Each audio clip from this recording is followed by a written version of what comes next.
this is a very exciting moment. I mean, we have today the inaugural JMBBM webinar, and it's my great pleasure to introduce Professor Viola Vogel to all of you.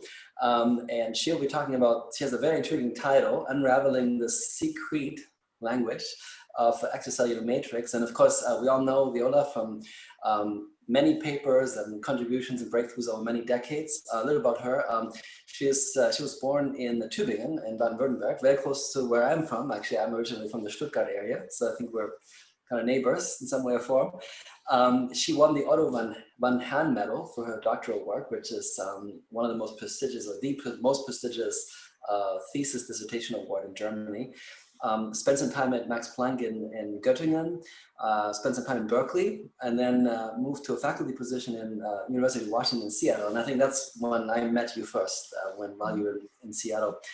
Then she moved to ETH, where she is now, and has been really a force in the community for mechanobiology, broadly defined. I think you'll be talking about various aspects of that, and very exciting to see you explore the nanoscopic world of biology, thinking about mechanics, physics, chemistry, and living systems all come together. So with that, I, again, delighted to have you today. And with that, I'll be giving you the floor. I'm going to stop my sharing and invite Viola to share her screen. So please join me in virtually welcoming Viola.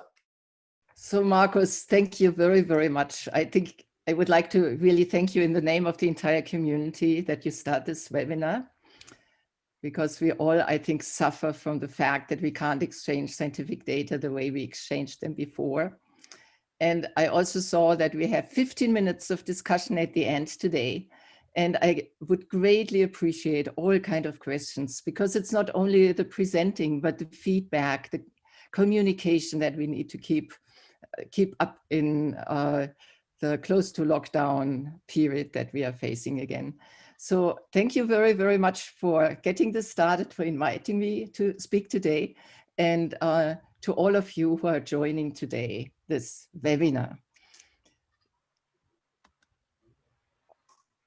Designing the next wave of biological inquiry and advancing regenerative medicines are two top goals in the biological, but also in the medical community. And on both sides, we see major difficulties in making the advances that we wish to make. The quest for the design of a new wave of biological inquiry comes from the fact that a lot of biological data cannot be reproduced from lab to lab. So if one would like and aims at a translation of basic science discoveries, it is absolutely crucial that the people who translate can reproduce the basic science data, and often this is not the case. The question is why. Also in the field of regenerative medicine, we certainly were thinking that we can make huge strides forward when this became a hot area about 10 years ago, or a little longer even. But we are not quite where we want to be. And therefore, I would like to look into some of the maybe causes that contribute at least to the fact that some of the biological data are not reproducible. And that we also know too little about how to really advance the regeneration of organs. Because driven by function, every organ tissue is uniquely organized with highly specialized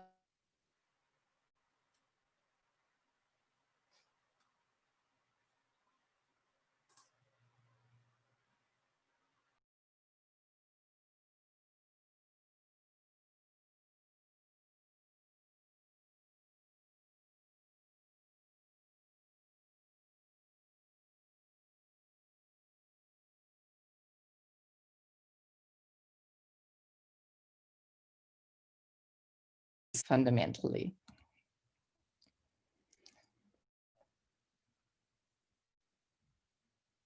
We make a number of assumptions in daily life.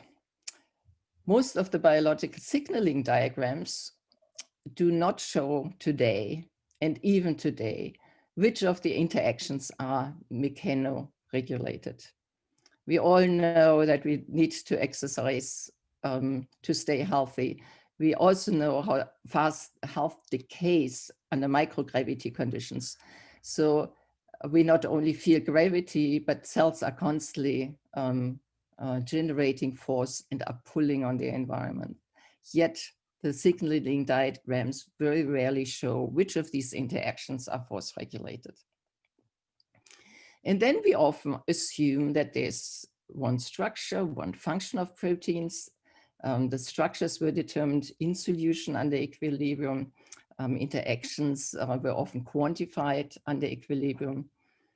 So we assume that the proteins behave exactly the same way in cells or extracellular environment. And then furthermore, if we do immunostaining, and if the antibody doesn't bind, we always assume that the protein isn't there. But again, it could be that forces destroy antibody binding sites. And I would like to just give you a tour through the molecular pathways of the secret language of molecules, but then also of extracellular matrix, to really show you that mechanical forces act as an additional driver to orchestrate tissue growth, maintenance, and repair.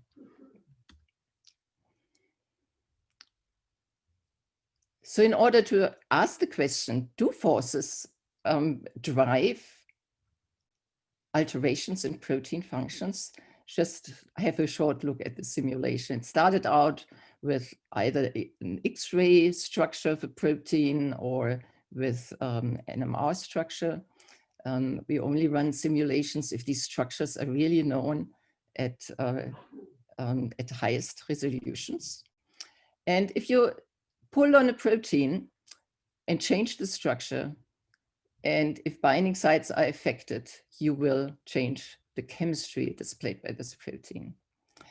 So if you want to understand mechanobiology, if you want to understand how mechanical forces regulate tissue functions, we need to start with molecular mechanics and understand proteins really not only from their equilibrium structures, but also how these structures are changing if we stretch them. So in many ways, the field of molecular mechanobiology started only a little more than 20 years ago, and it was totally dependent on the invention that came before that, about 10 years, of the atomic force microscope that was first presented in the literature in 1986.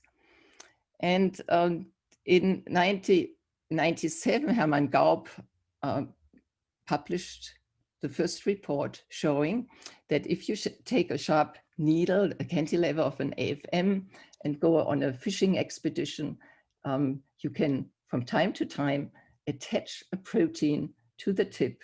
And as you pull it, the protein showed unfolding behavior that was totally unexpected, very different from that, what you would expect when pulling on normal synthetic polymers. And what was shown was that you can unfold secondary structure of proteins. And if you have multi-domain proteins, they would unfold in sequence. The weakest mechanical modules would unfold first, and then the mechanically strong domains are unfolded. And with that, very soon, many other proteins were pulled and unfolded. And the question that occurred was, what defines mechanical stability of proteins? And the day when Hermann's paper was published, I talked from Seattle, where I was at that time, with Klaus Schulten, because we had initially planned to ask how we can use these computational tools to help us understand fibronectin self-assembly behavior. And after the publication of this paper, we decided to first ask how the mechanical stretching of tightened domains changes their structure, and whether we can learn what controls mechanical stability of proteins. And so we conducted with the resources that Klaus had at that time, the best supercomputer resources in the world. We could only simulate one domain with 90 amino acid and a bubble of water, explicit water molecules surrounding it, because we could not even afford a simulation in a box. But we still made a really important discovery. Initially, it was assumed that mechanical stability is similar to thermodynamic stability, given by the number of hydrophobic residues that are buried inside the protein. However, if we start stretching the Titan domains, we realize that mechanical stability is controlled by position of force-bearing backbone hydrogens that also control the formation of secondary structure. And the position and the geometry by which you pull on them defines the stability of such a protein. But this opens totally new possibility for nature to work with the mechanical stability of proteins, but also for us engineers to engineer, for example, bonds that are thermodynamically stable, but can really be mechanically ruptured quite easily. So imagine these two different geometries of backbone hydrogen bonds or other type of hydrogen bonds that are being formed. If you open a cluster of hydrogen bonds in a zipper mode, you open bond by bond by bond. So you would not need a lot of force to open these. And so, for example, that could be given by the geometry of the N and C terminus at which the forces are be applied with respect to the position of these bonds in the protein structure. Or imagine you have a shear geometry. If you want to pull this system apart along the arrows, you have to break the entire cluster of bonds at once. So that's a mechanically stable bond. So again, Hermann Gaup explored this a little more with AFM studies using oligonucleotides, where you can just tune the number of base pairs, and confirmed that this is indeed the case. And then we were asking whether we can engineer devices based on this principle. And you all know Switzerland is accumulating a lot of gold from the rest of the world. And so we were wondering whether we can generate a device where we deposit gold particles on a microfabricated Switzerland at the borders, and then use motor-driven transport to transport gold particles from the border to ETH conveniently. And so we exploited the same idea. We need to deposit in a device something that is thermodynamically stable. So we created a sufficient large number of bonds in order to ensure that the interaction is stable. But then the next was we randomly functionalized the surface with kinesins. Then we know that kinesins on surfaces, and this has been done in motility assays since a long time, can push microtubules, their complementary filaments, forward. So if we now immobilize gold particles, 40 nanometer gold particles on the Swiss borders, and use this zipper geometry, and then on the microtubules have a single complementary strand. And if it comes to a collision, then the microtubule can pick up this gold particle, but only because it's immobilized in the zipper mode. And then the kinesins continue pushing it. And if we then engineer a second collision where the gold particle now interacts with a tether on the surface, not in the zipper, but in the shear geometry, in that moment, this zipper is opened and we deposit a gold particle. And I just show you the chemistry that we utilized. You here see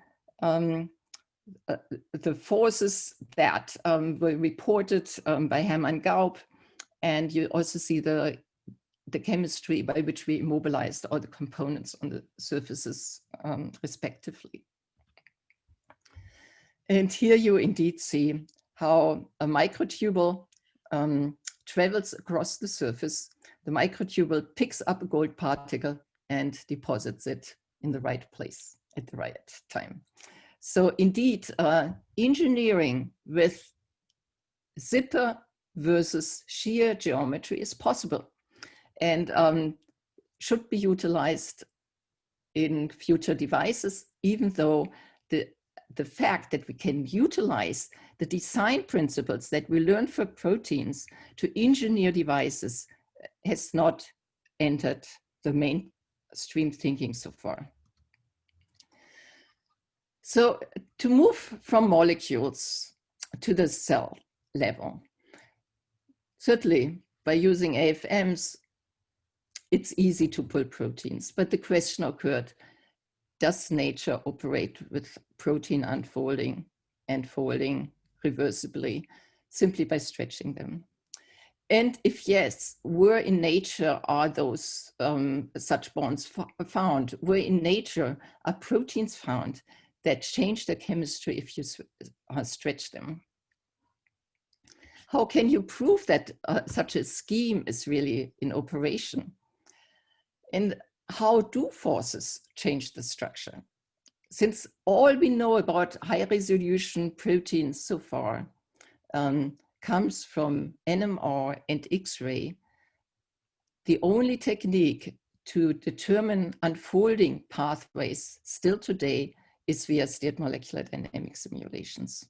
Therefore, this is an absolute essential tool for everybody who wants to work in the field of molecular mechanics. And only the structure changes can then tell us how the function might change. And then we need to devise assays that allow us to show that the switch is occurring. And then we need techniques at the cellular and tissue level to show that this is indeed changing tissue functions or changing the fate of cells embedded in their microenvironmental niches in tissues. And we also need tools to show how the mechanical stretching of proteins is altered if you compare, for example, healthy tissues and disease. And finally, there are essentially no drugs out there that target non-equilibrium structures of proteins. So are they relevant? This is the tour I would like to give you today. So speaking about molecular mechanics, the next challenge is how to translate that to the cellular level. And you are probably aware of the beautiful work done in many mechanobiology labs across the world about efforts to measure the forces. And this is nicely reviewed here in this Nature method paper written by Chris Chen. So many different techniques, but they all came to similar conclusions that via adhesion sites, cells typically apply nanonewton forces. And what you needed to unfold single proteins were typically piconewton forces. Piconewton, and you saw it even in the essay that I showed you, piconewton forces are generated by single kinesin molecules or myosin motors. So how can we show at the cellular level that proteins are indeed unfolding? And we asked this question immediately after doing the first simulations. So we thought the only way for us to do that is using FRET, because FRET is sensitive to distance changes at the length scale of 10 nanometers. But then do you take a natural protein? Do you engineer FRET pairs into proteins and then express these FRET pairs in cells? And we decided at that time, since we simulated fibronectin, to take advantage of intrinsic buried cysteine residues. And fibronectin itself is an extracellular matrix protein, and it contains 2 cysteines on each monomeric arm. And we decided to label them with acceptors. So we had 4 acceptors, and then we randomly labeled the rest of the proteins because we wanted to be sensitive to a range of conformation changes. And indeed, what we saw was that cells can stretch fibronectin fibers in cell culture. And if you analyze the FRET, you saw regions with very high FRET that are shown here in red, and other regions in the extracellular matrix that were highly stretched 2 or 3 times, sometimes even 4 and 5 times the equilibrium length. The key question, therefore, is, and is maybe even explained, how are physical stimuli, and we know today that cells can feel a range of physical stimuli, how are they sensed by cells and converted, and where are they converted into biochemical signals? Initially, the community was thinking that there's one mechanotransducer. Today, we know that there are many intracellular proteins, transmembrane proteins, and extracellular matrix proteins that respond to force. They are typically part of force-bearing networks, either networks at which mechanical forces pull from the outside, or networks where the contractility, cell-generated contractility pulls from the inside against anchor points. With the FRET studies, we could show indeed that the cell-generated forces are sufficiently high to unfold or partially unfold proteins, and also to allow for the refolding, which is certainly absolutely essential, that a protein is not unfolded and then stays denatured, because it would require enormous turnover of proteins, which would be not manageable by cells. But then we know really at the tissue level that animals, multicellular systems are highly sensitive to mechanical forces. We know that our health depends on exercise. We know since more than 100 years from Julius Wolff that a bone is mechanically reinforced along the trajectories along which forces are transmitted through bone. But how does this really work at the tissue level? How do cells sense forces at the tissue level? And what happens if healthy organ, for example, develops tumors? How do tumors grow? What is changing with respect to the mechanics of the environment? The problem, though, in the moment is that we have, as community, developed beautiful tools to measure forces and mechanical strains at the cell level and analyzed it at the single cell level. But in order to do similar complex studies in tissues, we need either nanoscale force probes, which we do not yet have, or we need probes that can measure the extent to which proteins are stretched.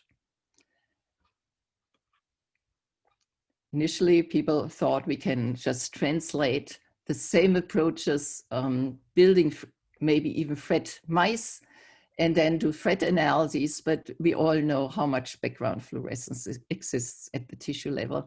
So FRET studies, and not being able to dilute donor-acceptor pairs so that it's only intra and not intermolecular FRET, is very difficult to do in animals. So we were wondering whether we can learn and borrow principles from other places in order to translate these mechanobiological concepts from the molecule into tissues. Initially, again, based on steered molecular dynamics, we now 10 years ago made a really interesting observation. We thought that the binding of a bacterial peptide to fibronectin domains would stabilize this complex. So again, we did what we've done before. We took the complex that was determined by NMR and started to stretch it using state molecular dynamics. And my student at that first was really disappointed. He said the simulation doesn't work. And we looked more closely what the simulation was telling us. And what we saw repeatedly was that the peptide was partially popping off. Because as you stretched fibronectin here shown in gray, you induced a structural mismatch between the peptide that does not just bind to one domain, but that binds via multivalency. So the peptide that we are studying there is the adhesin that is aureus utilizes to infect wound sites. And up here you see again fibronectin, just 2 of its more than 54 domains. You see the bacterial adhesin. These adhesins are unstructured in solution, but as soon as they see the beta strands of the domains, they pair in antiparallel fashion. And you again see it here. This is the bacterial peptide and how it binds to the type 1 domains of fibronectin. So the question is, can we verify what we are seeing there in state molecular dynamics? Can we verify that experimentally, and what kind of assays would be needed? So first of all, in cell culture, you see that cells stretch fibers and let go, stretch fibers and let go. And what you see here is we added single-labeled fibronectin to the cell medium, then started to assemble, allow these cells to assemble matrix. Then we washed out the cells, reseeded the matrix now with fibroblasts in blue color.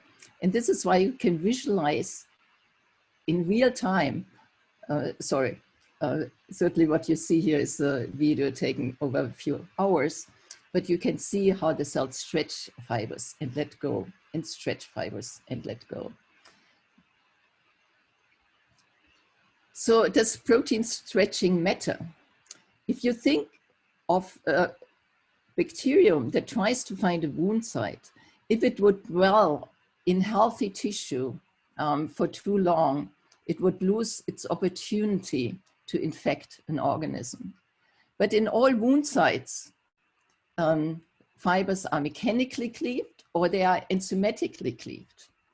So we think that as aureus, and by the way, many other bacteria that bind to fibronectin use very similar structural motifs, they developed these bacterial adhesins in order to distinguish healthy tissue fibers from mechanically cleaved fibers. Actually, at first we didn't know whether healthy fibers in organs are stretched. We certainly see here in cell-derived matrix that healthy fibers are stretched, and that's also what we are seeing using our FRET analyses, that in cell culture, fibronectin fibers are considerably stretched. But that mechanical tension of fibers could make an impact was never considered in the description of bacterial adhesion and bacterial interactions with their host and the extracellular matrix of the host before. So next we asked, can we, and I skipped in the moment over stretch assay that we prepared in order to show that indeed the peptide binds to structurally relaxed but not to stretch fibronectin. But after demonstrating that, we asked, can we utilize the peptide probe to identify structurally relaxed fibronectin fibers at the tissue level in order to address the fact that we have no force probe or strain probe at the tissue level. Essentially asking, what can we learn from bacteria, and can we learn and engineer inspired by bacteria? So I essentially presented you now 2 probes that are sensitive to the stretching of fibronectin fibers.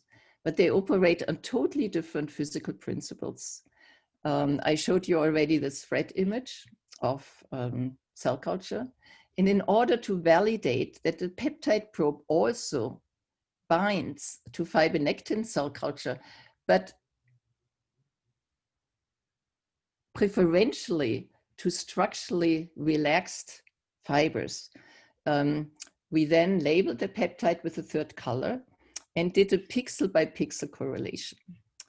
So in blue here, you see fibronectin where very few bacterial peptide is binding. And in the thread image, you see that these are the highly stretched fibronectin fibers. But then you see major binding of the peptide to regions where the fibronectin fibers are more relaxed. We certainly repeated these experiments with scrambled peptides, showing that they don't bind at all. So a pixel by pixel analysis of many data sets indeed revealed that we have a very nice correlation. The less stretched the fibronectin fibers are, the more a peptide binds to them. And that really opens the door for us to study tissues using this probe. So from our stretch assays, we could identify that the bacterial peptide binds to relaxed fibronectin fibers with nanomolar affinity. So that's similar to monoclonal antibodies. And so we were asking the next question, if we take now cryosections of tumor tissues, people had mechanically already studied many tumor tissue sections, mostly using indentation techniques, showing that the Young's moduli, even locally, of these tissues is changing, but there was no information whether or not and how the tissue fibers are affected. And since people often saw that tumors are more rigid, they assumed that tissue fibers will be stretched more. And we were asking whether this is indeed the case. So here you see the very first cryosection that we prepared. We stitched it together out of many high resolution images and then stained the entire section with a polyclonal antibody against fibronectin in order to ensure that stretching or relaxing doesn't change exposure of an epitope. And then we labeled the bacterial peptide with a different color here in red. And you see in the tumor that some areas are really, really, and we stain exactly as if the peptide would be an antibody, but that the peptide binds with high density to some regions, but is absent in others. We then also asked the question, do we now see, for example, these structurally relaxed peptides more in the presence of blood vessels, and what cell types are in the proximity? And over the many studies we have so far, we know that these structurally relaxed fibers are mostly, surprisingly, in the proximity of myofibroblasts-rich tissue and in the proximity of thick bundles of collagen fibers that can be seen by second harmonic generation. So if we just stain for collagen, we didn't see such a good correlation, but we see a really high correlation. If the cells can pull on rigid collagen fibers, they either let go the fibronectin fibers, and that's the reason why they relax, or the myofibroblasts secrete enzymes that contribute to the degradation fibers, or degradation of fibronectin fibers. But myofibroblasts, compared to fibroblasts, are known to have a significantly upregulated cell contractility, but also matrix production. So why is it, and why could it be physiologically really important to stretch fibronectin fibers? And how does this stretching change its function? First, what we need to notice is fibronectin is made out of these many domains, all stringed up in sequence. And essentially every single domain has a binding motif for another protein. And you see the binding motifs on the upper left for a number of different bacteria. They all bind with peptides that bind to multiple fibronectin type 1 domains. You see a number of binding sites for extracellular matrix components. You see the collagen binding sites, but then you also see binding sites for growth factors and cytokines in the proximity of the integrin binding RGD loop. And the question is, which of these binding sites are exposed if fibronectin is in equilibrium? And if you cleave it, it's also going back into an equilibrium structure. And which of these binding sites might be destroyed by stretching?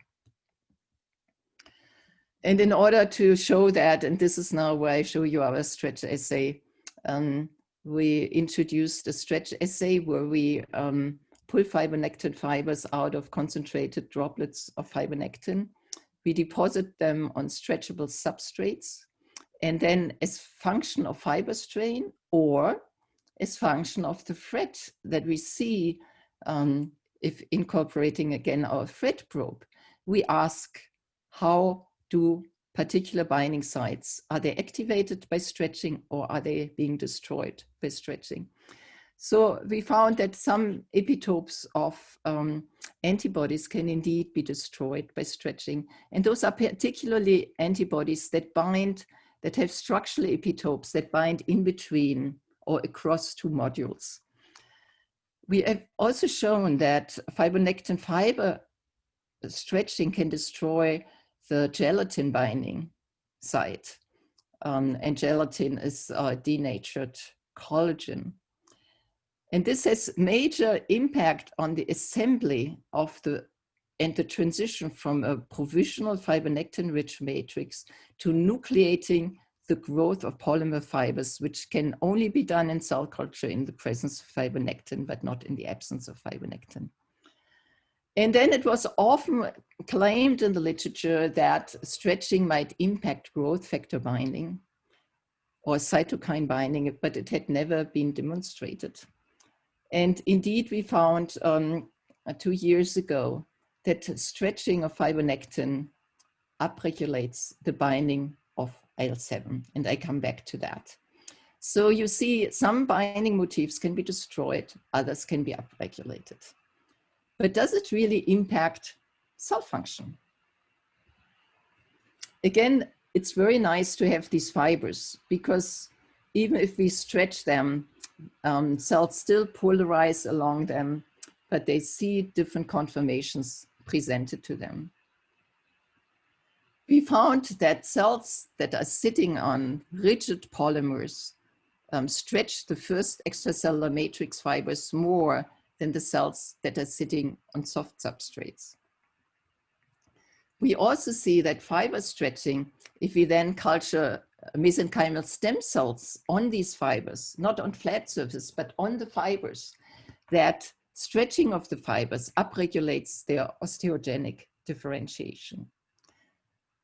And we further learned that if we work with a broadband EGFR signaling inhibitor, that stem cells lose their ability to recognize the conformational changes imposed by stretching fibronectin fibers.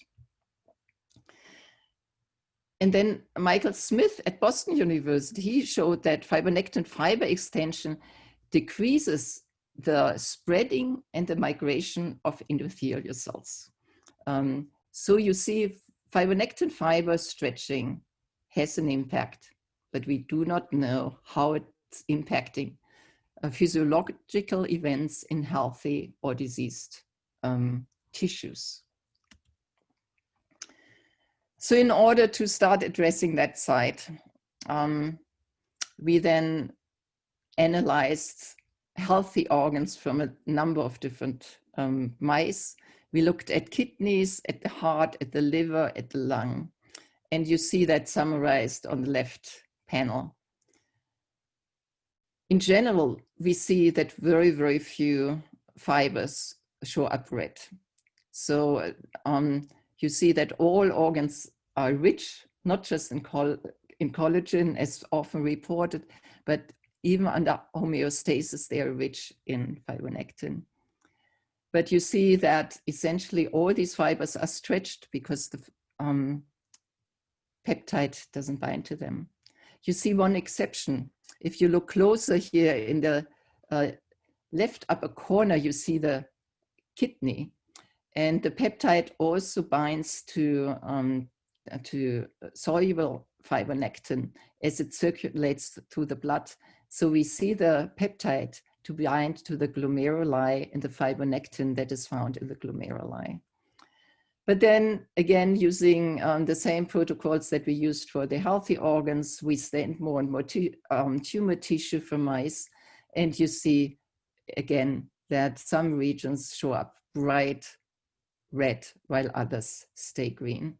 And we are analyzing many of the factors now that might be associated with these findings. But then we asked one more question about stretching, because we all know that if you have an infection, our lymph nodes swell.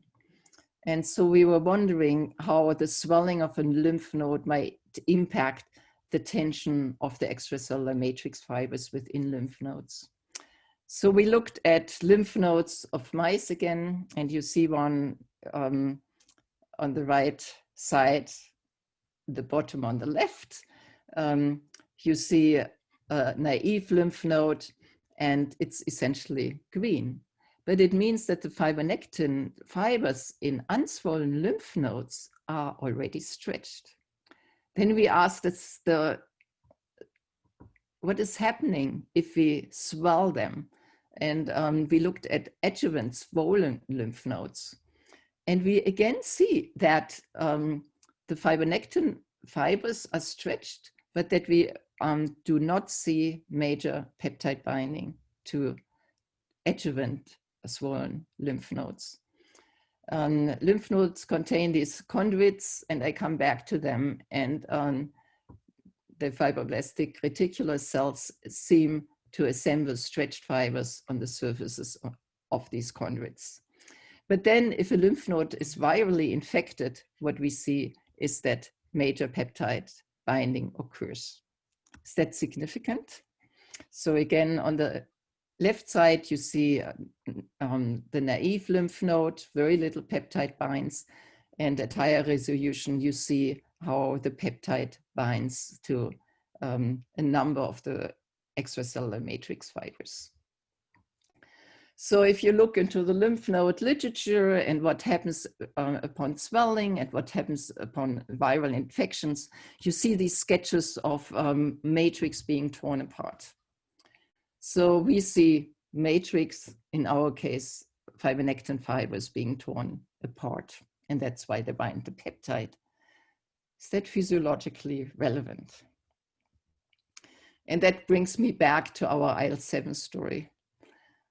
IL-7 is the only cytokine that doesn't activate immune cells, but it promotes the proliferation and maturation of B cells and of T cells.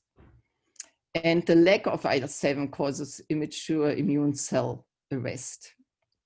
And what is also known from the literature is that IL-7 is more potent in the matrix-bound state because it exists in picomolar quantities. So it can be potent only if bound to matrix.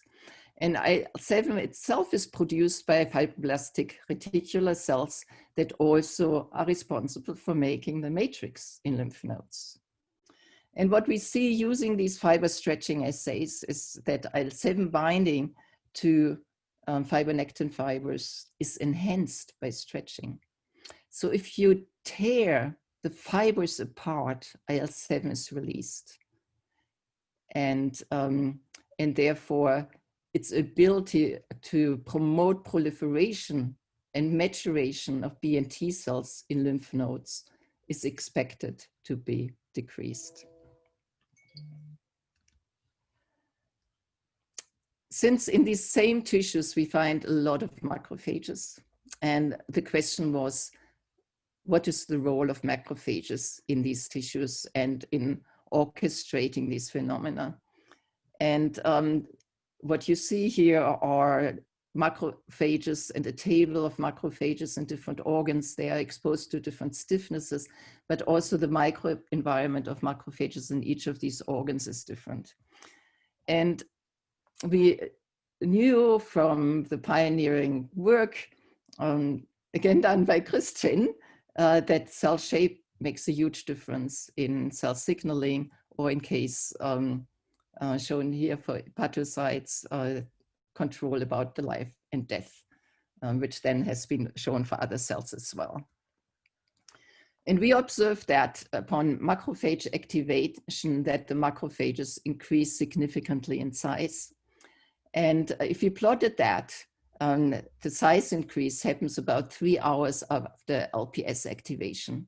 So we asked, if we culture macrophages on microengineered islands and prevent their spreading, does that impact their pro-inflammatory activation?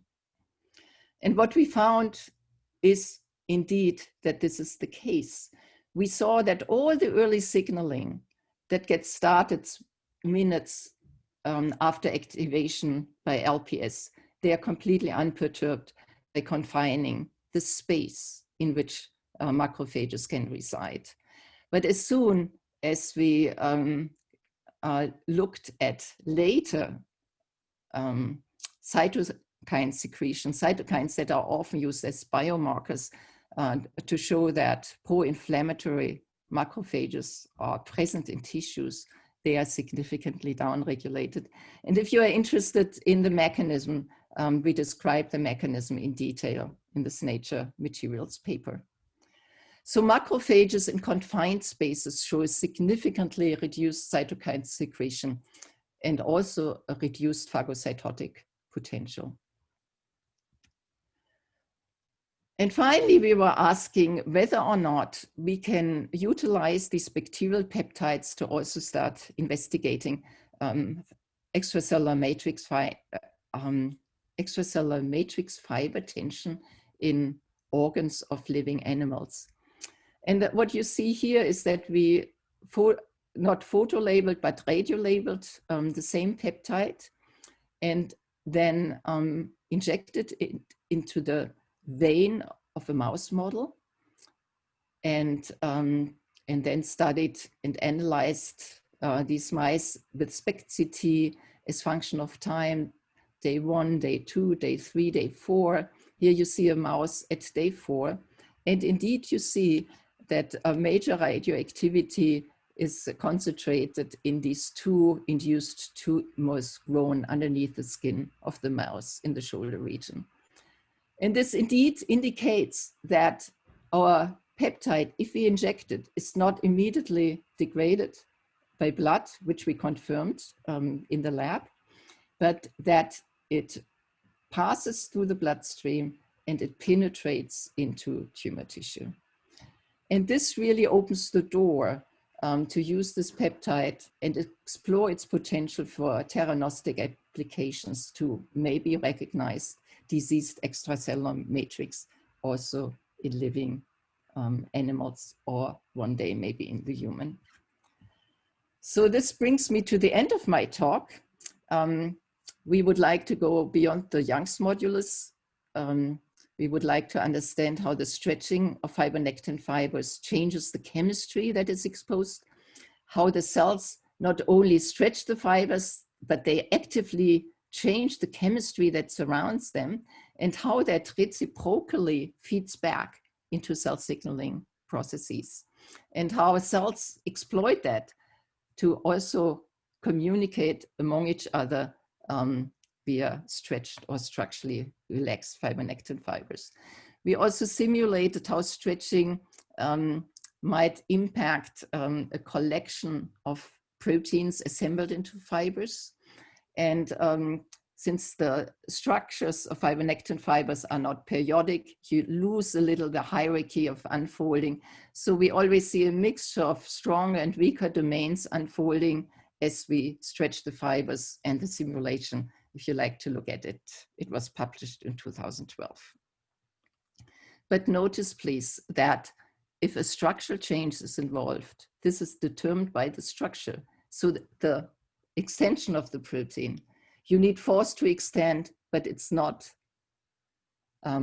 correlated directly with one force value. So we need probes to measure the extension, not the force in living tissues.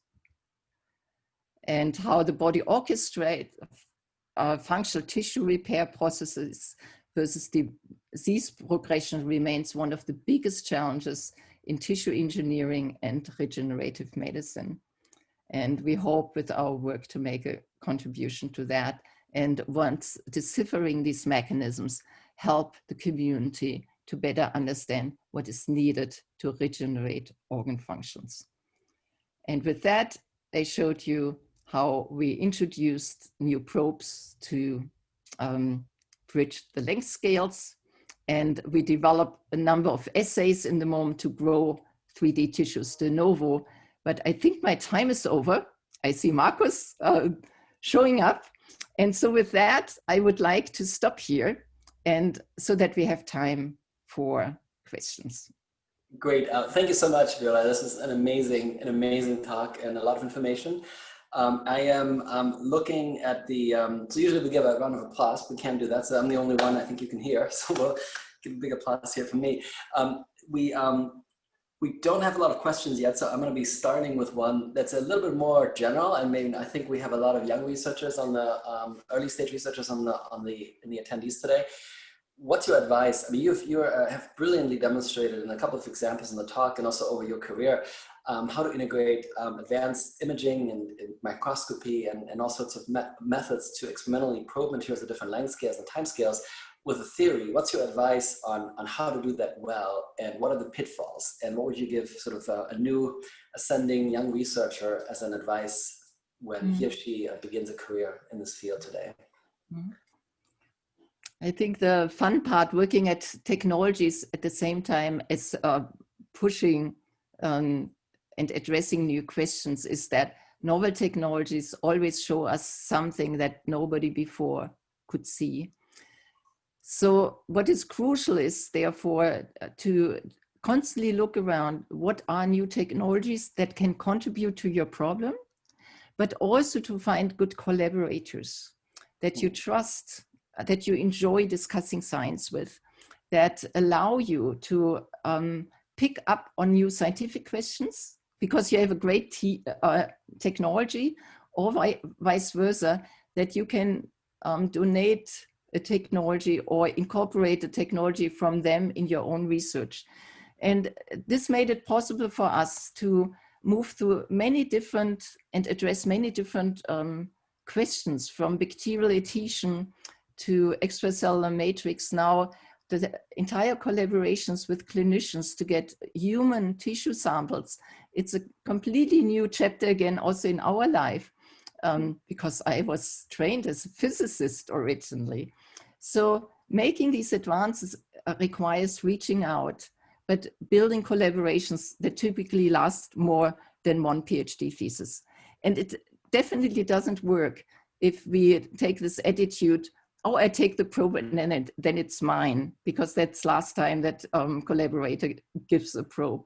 But we need to get each other excited about what we want to do in order to maintain this well over years. No, that's great. Thank you. Thank you.